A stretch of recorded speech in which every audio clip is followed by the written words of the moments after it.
Good afternoon, Justin. Good afternoon.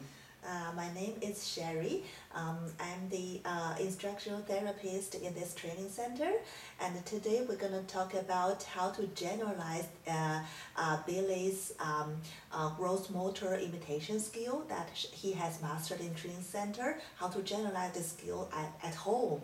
So at the end of this training session, you will know some important teaching strategies on how to help your son Billy to generalize this skill, right?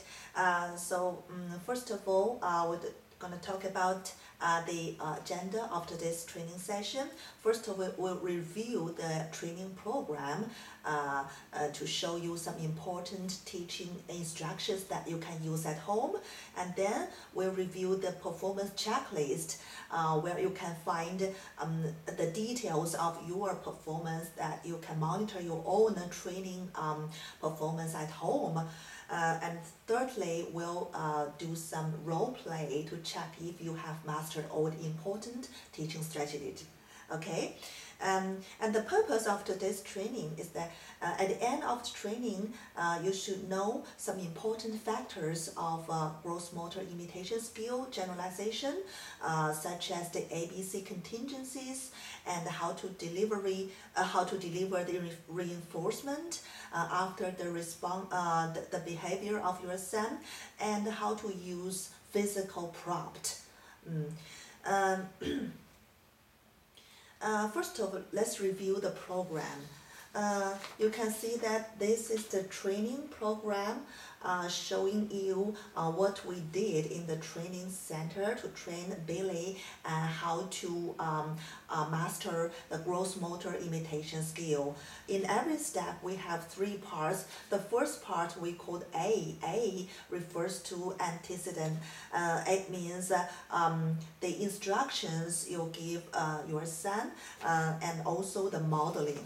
I will show you how to deliver the verbal instructions and model while you are teaching your son the gross motor imitation. For example, we're going to teach Billy practicing the skill of hugging. So hugging would be the movement, the imitation purpose, right? So I'll show you. Copy me. And Billy will copy my movement, hugging. Billy will do this, the same as what I did. So this is delivering of verbal instructions, and at the same time you are modeling the hugging movement to show Billy how to do this, right? And the second part is Billy's behavior. So Billy really hugs this toy animal, right? So, and the third part is your reinforcement. After Billy independently, correctly copied your movement, you should give him some reinforcement like praise. Hey, good job, high five, you did it, something like that. Or you can plus some edible reinforcers like some more pieces of chips that he really likes. Okay, so your instructions and your modeling of the movement would be A. A means antecedent, and the child's behavior of imitation is called B. B means behavior, and the third part, the reinforcement delivery, is called C. C means consequence. That means the result of this behavior, the consequence of this behavior, right? So right now we know what ABC is and how to practice ABC while you're training your son.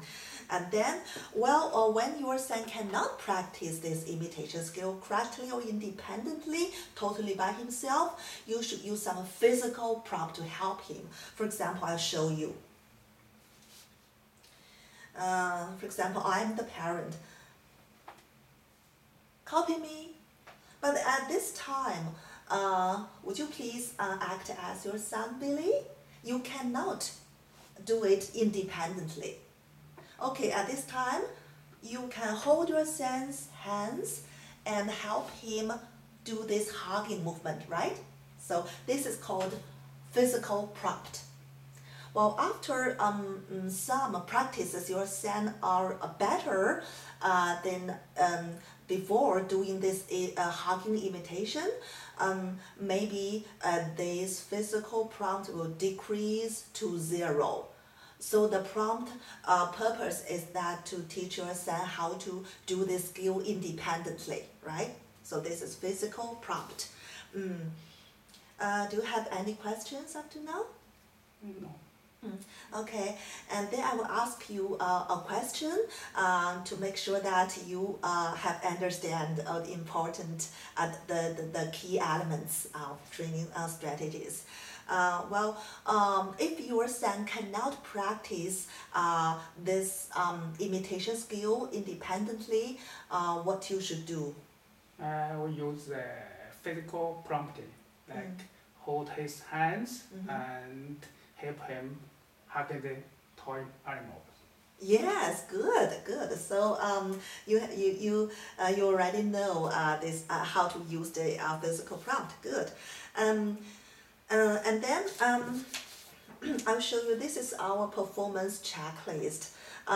From this checklist, you may find 7 steps totally, and at the end of this form, you may find the accuracy of performance score. So one of our training purpose is that at the end of this training, you can master the 90% accuracy percentage in the performance checklist. 90% means that the number of yes divided by the total number of steps scored. For example, the first step is called parents review the definitions of gross motor imitation, and if you reviewed, you take a yes, right? If you did not, you take a no. So you calculate the accuracy percentage. This is very useful tool for you to monitor your own performance in teaching your San at home. This is for your review. Okay. Okay, now this time we're gonna do a role play. And after the role play, I'll give you feedback to tell you what elements in the teaching strategies that you will improve, or you have mastered all the important teaching strategies, right? So this time I act as your son, Billy, and you act as the parent. We do the hugging imitation, right?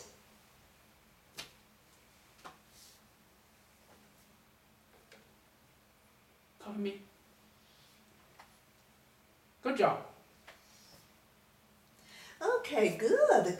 You did really good. So the only thing is that when you were saying copy me, the instruction, you do the modeling of a hugging movement at the same time, and simultaneously, right? So hugging movement and the verbal instruction of copy me should be at the same time, right? Okay, we do it again, okay? Copy me. Good job. Okay, thank you very much. You did really well. It seems that you have mastered all the important elements. Okay, so this performance checklist is for you to review at home. We can check it a week later. Thank you for attending our training session. Thank you.